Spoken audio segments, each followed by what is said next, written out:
Major support for Out to Lunch is provided by the law firm of Jones Walker, established in 1937 with over 375 attorneys in offices throughout the U.S., providing a comprehensive range of services to a local, national, and international client base. JonesWalker.com. And by the East Baton Rouge Parish School System, inspiring humanity through transformational learning in the classroom and community. Initiatives like Pathways to Bright Futures allow students to graduate high school with an associate degree or an industry-based credential, along with their high school diploma. More information at ebrschools.org. And by Oxbow Rum Distillery, local family-grown small batch rum, embodying the essence of Louisiana sugarcane harvest. OxbowRumDistillery.com. From Mansell's on the Boulevard, we're out to lunch with Stephanie Regal. It's business, Baton Rouge style. Hi, I'm Stephanie Regal. Welcome to Out to Lunch. The one constant in business and in life is change, as we've often heard. And like most platitudes, this one also is true. You might not think things as already established as breakfast cereal or everyday signage need to change, but they do. So companies that are able to adapt to this change, even if they've been around a long time, or startups that can come up with a new and better way to deliver an old favorite, are those that will survive and thrive. With me today to discuss this is Steve Perrett, president of Letterman's, a longtime locally owned company that started out in the 1940s as a print shop with a specialty in blueprints for architects and contractors back when you actually had to walk into the store to pick up your prints. Today, Letterman's has evolved to become the state's largest privately owned full-service reprographics company, offering signage and graphics printing, technical document printing, and professional document management. Letterman's still does blueprints, but it also does a whole lot of other stuff, including those large format prints you see wrapping buses and the exteriors of public buildings, as well as wayfinding signage like ADA-compliant wayfinding signs. Steve's dad, Charles Perret, bought the company in the 1980s from its original founders, Mr. and Mrs. Carl Letterman. Today, Steve and his brother Chuck helped their dad run the business, which has expanded beyond Baton Rouge to New Orleans and Lake Charles. Steve has been with the company since the 1990s. He also has several degrees from LSU, including an MBA and a doctorate in human resource management. Steve, thanks so much for joining us today on Out to Lunch. Thank you. Glad to be here. Joining me and Steve at the table is Rich Zimmerman, CEO and co-founder of Ceres Plant Protein Cereal, a St. Bernard Parish startup that has created a breakfast cereal for people who subscribe to plant-based lifestyles. The cereal has 20 grams of plant-based protein and no sugar and is made from naturally grown ingredients that are free of herbicides and chemicals. It's low-carb, diabetic-friendly, keto-friendly, vegan, and plant-based, and it tastes good. So it can't possibly be true, right? Wrong, which means if this company plays its cards right, it is going places. Rich grew up like a lot of American kids, eating a lot of highly processed breakfast cereals loaded with sugar.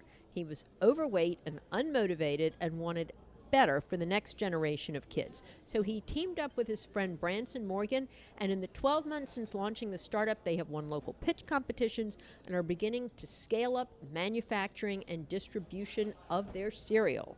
Rich is a recent graduate of Loyola University and is currently working on an MBA at Tulane. And Rich, it's a pleasure to have you here. Thanks for joining me on Out to Lunch. Thank you for having me. Well, Steve, let's start with you, because we live in a world where so much of what we do is virtual and digital, and yet we're out in the real world every day too, where we still respond to the stimuli, things that catch our eye and lead us and guide us, and that's where Letterman's come in. Tell me what exactly y'all are focused on these days, with this highly changing world of print and digital. Yeah, that was a great intro, and our business has certainly changed a lot over the last 5-10 years. You talked about us being a traditional print company and printing blueprints and technical documents, and the last few years we made a really hard pivot into signage and graphics. That's really exciting. If you've been to Jubin's or recently to Peebo's and commercial buildings around the state, universities, and you see these really inspiring wall graphics, just plastered all over the walls and telling a story about their business. Those are the kind of things we're doing. Interior graphics, building graphics, interior signage. The ADA Braille and wayfinding is very new for Letterman's. But you'll see that it's a trend that is following right along, even though it's new business and new things that we're doing. It's following right along in the footsteps of history of us being focused on architects, engineers, and contractors and helping them to realize their vision in print. And so, no, I didn't mean to interrupt you, but so this is like the direction that architecture and interior design is going now, where like visual graphics, worked into the building design. Is Absolutely. That right? It's when we do lunch and learns and continuing education to interior designers and architects about wall coverings.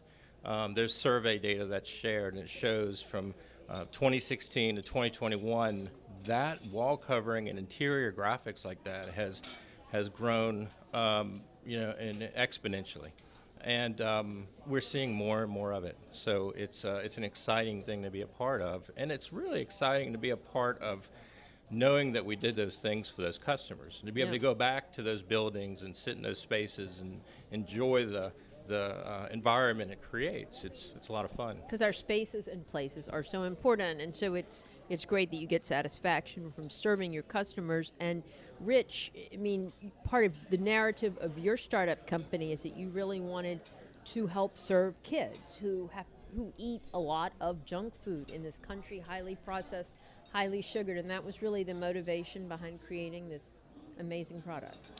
Believe it or not, we don't want kids. We want their parents, which is interesting There you go. because parents, millennials, typically have this trend of, growing up, remembering the days where mom and dad said no. It was always no to candy, soda, and cereal. And now, what do good parents want? Better for their kids. We fast forward to 25, 30 years later, and candy companies are gone healthy, like Behave, a company that inspired us. Soda companies have gone healthy. Olipop prebiotic soda, 20 calories, gut health. Cereal companies have not gone healthy. You walk in today and you still see the Cinnamon Toast Crunch with 18 grams of sugar that you saw when you were a kid, when I was a kid. Yeah. That's a problem. It's definitely a problem. And you experienced this problem firsthand? I mean, you were overweight as a child, unmotivated, you said? Very much so. So, I grew up in Louisiana, and this is a food state, and it's kind of the culture here to if you don't finish your food, it's disrespectful, even if it's a bowl of cereal. But I can't, I did. I grew up, and I don't blame my family because all parents that serve cereal to their kids are probably have this quote in their mind: part of a balanced breakfast. That line right there is a result of a massively famous lawsuit, and it goes to show how cereal companies have manipulated their ways into the minds of children. Myself, I was probably 60 to 70 pounds overweight for the majority of my childhood. I'm not a tall guy, but I played offensive lineman. It's a problem. And I was just so addicted to sugar. Yeah. I can remember my mom dreading that aisle of the grocery store because if she tried to say no, I would cause a ruckus. That's 285 million kids in this country that have somehow been addicted to this product. And the whole sugar thing is so interesting because you mentioned Cinnamon Toast Crunch, or we could think about Fruit Loops or whatever, but a lot of times it's the, quote, healthy cereals or one that's branded as a granola that will have the most sugar in it. Almost or always. Or even crackers, right? Almost always. Yeah. Okay, well, I want to taste the cereal and talk to you about how you came up with it. But Steve, I want to bring you back into the conversation because the narrative piece of a company and its history is so important. And y'all at Letterman's have a really great story, and it's an old company, a legacy business. But your family also has owned it for a long time, and you came up working under your dad. Right. And so tell me about that and what you learned from him. What made him want to buy this company from Mr. and Mrs. Letterman? My father was actually in a similar business where they were selling the equipment that companies like Letterman's used. So my dad worked at the manufacturer level and wanted to go into business for himself and kind of create his own future. And that was a client of his at one time. Found out that it was for sale and bought the business. And he had a business partner for many years, but they were really strong at building business and created a company that architects, engineers, contractors trusted, relied on, and knew that they could get the product when they needed it from Letterman's, and it was right, and it was fairly priced. And they grew that team, and I grew up in that business. From shooting rubber bands in the back shop to getting in everybody's way to coming into it after high school and driving the trucks and pickup and then into production and then technical roles and then sales, and I did everything that was in the business, my brother and I. So I grew up in it. But then you got a PhD in HR management? I did. That's just a little detour. It is. Well, there's a story to it, and I think it makes sense. I went back to school later in life after I had kids, and my wife and I were married. And the more I did business, the more I realized I need to understand business, and that a formal education was a part of that. So I was dealing with architects, engineers, general contractors that own businesses, people that had that had degrees, all right? And I didn't. So I did. I went back to school, and I finished a degree in management, and then I thought it was important to do the MBA because one day I wanted to run the business, right? So I thought that was important, so I went back and did the MBA.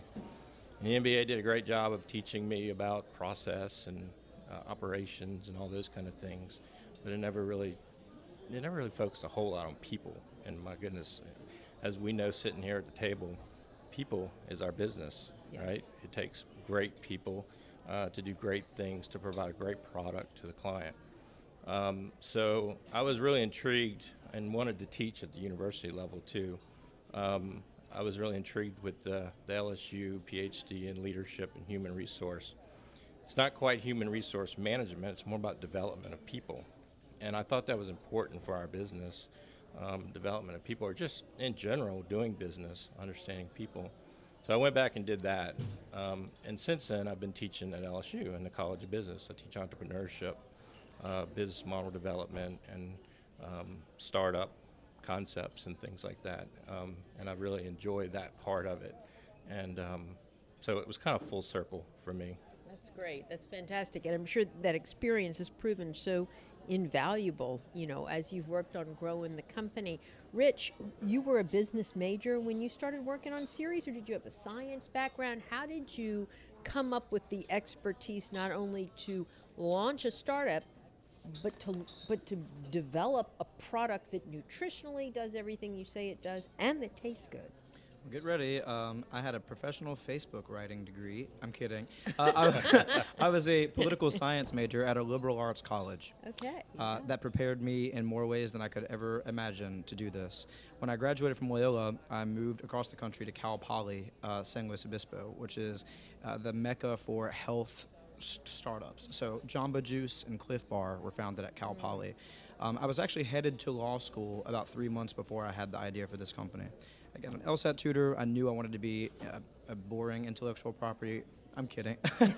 That's what I knew I wanted until I had the idea for this, and I asked my family to let me take the GMAT, and they did. And then I got into a top 50 business school, which I felt like a fraud for, because once again, I had a political science background.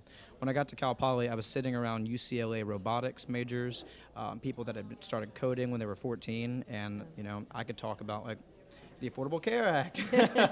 So I knew that it was going to be a long learning curve for me. I eventually left Cal Poly and came to Tulane, where my entrepreneurship education has been more exciting and holistic than I could ever imagine. I have a concentration in my MBA in entrepreneurship, so I enjoy my classes. So who partnered with you on the development of the actual cereal? So we needed... Which really, like I said in the intro, keto-friendly, vegan-friendly, gluten-free, Right. and high-protein plant-based protein, and it tastes good. So we had to find someone that could actually break science. There was never a grain cereal ever that had put anything near our amount of protein into this serving size. There was never a plant-based protein cereal anywhere near 20 grams of plant protein. So we found a food scientist in Southern California that worked for a large-scale R&D and production firm. And after about 7 months of trial and error and some renditions that really didn't taste great, we broke through. So if it took only 7 months and a young entrepreneur with an idea and a poli-sci degree, why hadn't Kellogg's done it or General Mills? I mean, why isn't everybody doing it? Well, Kellogg's did recently spin off into a plant-based division. They broke their company into 3, and we actually were excited about that. So here's why I don't think anyone was doing it. Until about June of this past year, many investors and sort of the take was that the cereal industry was dead. It was dormant. The growth rate was 4%. There was no innovation in it with the exception to one company, which is the biggest inspiration, also our biggest competitor, Magic Spoon. It's an online company. They had never touched a store, yet they had $100 million in sales. They were founded in 2016. I can remember talking to some very large grocery store executives recently, trying to explain to them, this was a great idea. And one guy had told me, pull out your phone and show me where a cereal company has ever sold that much online. 3 days before, Magic Spoon was on the cover of the Wall Street Journal because they raised $85 million. Wow. So I showed him, and he was like, I guess you're right. The cereal industry is back. So Good timing. right place, right time. You're listening to Out to Lunch. I'm Stephanie Riegel. I'm talking to Rich Simmerman of Ceres Plant-Based Cereal and Steve Perrett of Letterman's. Steve, with some of the exciting stuff that y'all are doing at Letterman's, I mean, I suppose that requires a tremendous investment, like in new equipment. I mean, to print the kind of material that you wrap a bus with or put on the side of a building, I don't even know how big something like that would be. I mean, are you the large format printing, or what do you even call it? Yeah, it's grand format printing. Some of our printers go up to 8.5 feet wide. But it is a capital-intensive business because it's a lot of equipment involved in it. During COVID, we kind of made a pivot on the ADA Braille signage because of some demand that was coming to us. And that required going out and buying equipment and software and training. And, when we first got into signage and graphics, which we bought a company locally when we did that, and we thought, well, we can print things. That's easy. We print things all the time. So if it's a sign or a technical document, it doesn't matter. Well, we were dead wrong. Really? There's a big difference between signage printing and technical document printing. And there's a big difference between signage and graphics printing and ADA Braille production and manufacturing. So we're having to learn a lot of new skills, and that takes time, and it takes errors that we have to work through, and we got to make sure that we capture and make sure that we don't allow those trials and learning curve affect our customer base. So tell me about the ADA Braille signage niche of the market, because it's probably a little niche that a lot of people haven't thought about before. Yeah. But I gather from you that it's growing and there's a real demand there? Well, in 2010, it became a law. So any new construction or significant renovation requires it. Okay. There's not a lot of local options for that type of material. So we're competing against large nationwide companies. So we're trying to establish some real differentiators for us being local in Louisiana, but at the same time, we are looking at opportunities to scale that up to a much larger playing field for Letterman's. There's no reason why we can't sell that outside of Louisiana too. So there's a lot of growth in it, and there's a lot of opportunity. We were talking earlier about just the amount of competition in our space, but we don't always run into each other because we do have some very niche type opportunities that Letterman's is focusing on that maybe some of our competitors are not. And they're doing the same thing. They're doing some things that we're not really focused on. So there's a lot of opportunity for us in the things we're doing right now. That's great. Rich, there's not a lot of competition, I suppose, for this kind of product at this point, but I suppose it's growing. We are trying to create a subsector. So in the cereal space, the two fastest growing subcategories are plant-based cereals, that's number one, and then protein cereals, that's number two. The two have really not combined. It's a strange feat. We actually did our own. We've been very data heavy for the past 2 years because we didn't have the product, and our own research for over 4,000 people, so on and so forth, shows that the plant-based protein space, if you were to actually create it, only has one company that's above 8%, and it's at 9.5 of the market share. So there's a lot of opportunity there. we feel that there is. So, in the 7 months that it took y'all to come up with this product, how were you financing that? Had you raised money by then? Did you have angel investors? So we had the privilege of having angel investors, which was a big feat for us, and one of the real reasons we came back home from San Luis Obispo to New Orleans, because people take chances on people in the New Orleans region, and being a Loyola or Tulane associate, that means it goes a long way, and people had a lot of confidence in the concept. So we raised money before we put the cart way before the horse on this. Even before they had tasted it? Before they had tasted it. Luckily, my family had supported, in some capacities, but it has not been easy. Branson, my co-founder, left law school at Santa Clara, a top law school, for this.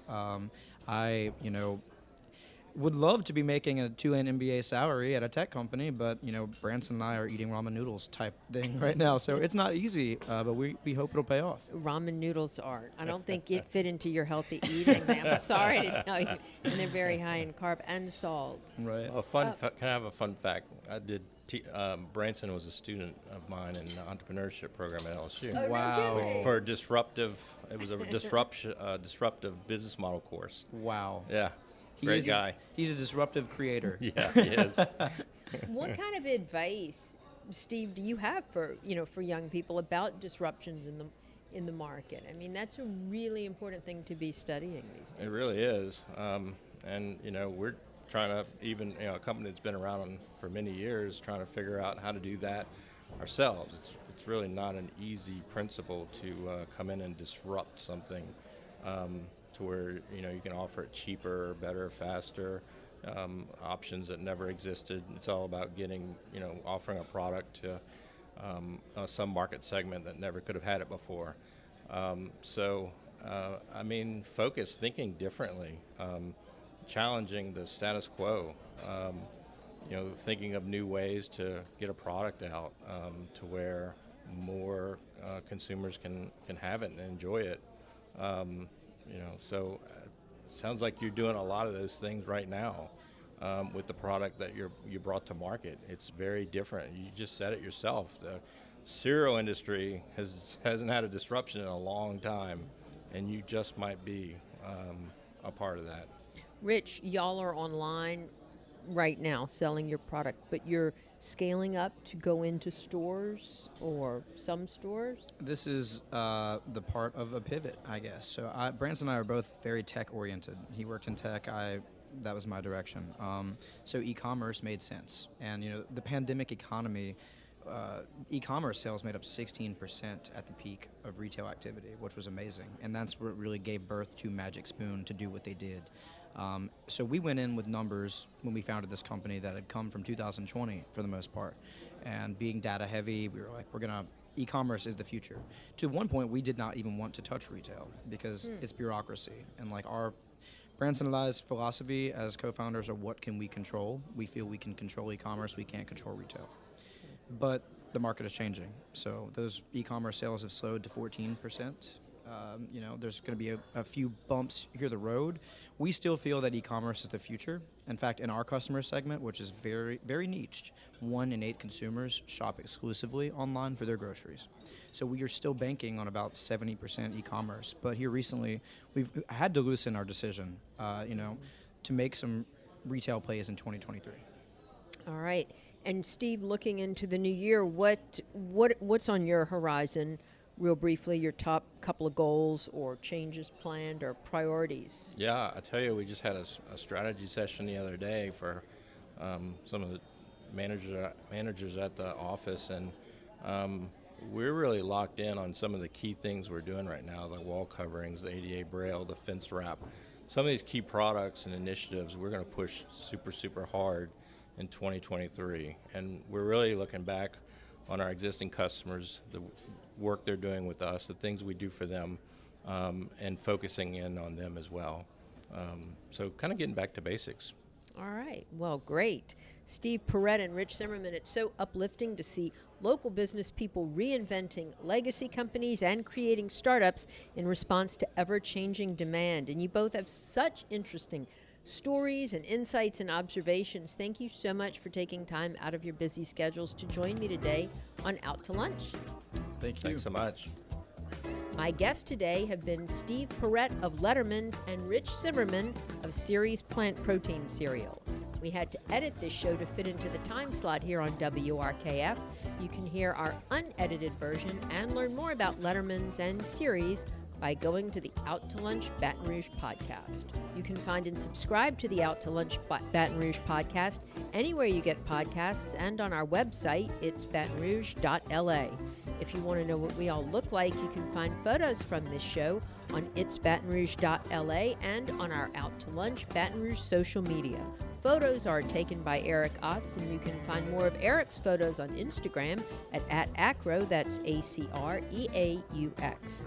Out to Lunch is a production of INO Broadcasting for itsbatonrouge.la and WRKF 89.3 FM. The producer of our show is Grant Morris. Our technical producer is Eric Merle. Today's show was engineered by J.T. O'Neill. Our associate producer is Peter Raschuti, and our Baton Rouge business consultants are Charlie D'Agostino and Ann Edelman. I'm Stephanie Riegel. Thanks for joining me. I look forward to meeting you around the table at Mansur's again next week for more business Baton Rouge style on Out to Lunch. Out to Lunch Baton Rouge is recorded live over lunch at Mansur's on the Boulevard in Baton Rouge. Mansur's is open for lunch daily 11 to 2, for dinner nightly, and for brunch on Saturdays and Sundays. Major support for Out to Lunch is provided by the law firm of Jones Walker, established in 1937 with over 375 attorneys in offices throughout the U.S., providing a comprehensive range of services to a local, national, and international client base. JonesWalker.com. And by the East Baton Rouge Parish School System, inspiring humanity through transformational learning in the classroom and community. Initiatives like Pathways to Bright Futures allow students to graduate high school with an associate degree or an industry-based credential, along with their high school diploma. More information at ebrschools.org. And by Oxbow Rum Distillery, local family-grown small batch rum, embodying the essence of Louisiana sugarcane harvest. OxbowRumDistillery.com. Mitchell Foreman wrote and performs all the music on Out to Lunch. You can hear Mitchell's music anywhere great jazz is sold or streamed, and at mitchellforeman.com. If you'd like to be part of Out to Lunch, there's one sponsor slot open for 2023. To learn how your business or organization can become an Out to Lunch program partner, email info@inobroadcasting.com.